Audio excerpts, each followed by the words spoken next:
ভূমিকম্প হঠাৎ আসে, কিন্তু সঠিক পদক্ষেপ জীবন বাঁচাতে পারে। জানুন ভূমিকম্পের সময় কি করবেন। ১. শান্ত থাকুন। আতঙ্কে দৌড়াবেন না।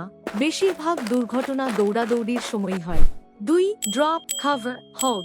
মাটিতে বসে পড়ুন। টেবিল বা মজবুত কিছুর নিচে আশ্রয় নিন, আর টেবিল শক্ত করে ধরে রাখুন যাতে সরে না যায়। ৩. জানালা, কাঁচ ও ভারী জিনিস থেকে দূরে থাকুন।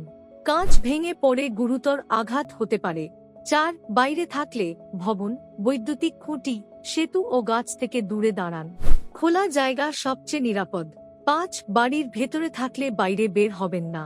সিঁড়ি, লিফট বা বারান্দা তখন সবচেয়ে বিপজ্জনক। ৬. ভূমিকম্প থামলে গ্যাস, বিদ্যুৎ ও পানির লাইন চেক করুন। সমস্যা দেখলে সঙ্গে সঙ্গে বন্ধ করে দিন। ৭. পরিবারকে একটি নির্ধারিত সেফ স্পটে জড়ো করুন। জরুরি ব্যাগ, পানি, চার্জার ও প্রয়োজনীয় নথি সঙ্গে রাখুন। নিজে নিরাপদ থাকুন, পরিবারকে সচেতন করুন। আরও জরুরি টিপস পেতে আমাদের চ্যানেলটি সাবস্ক্রাইব করুন।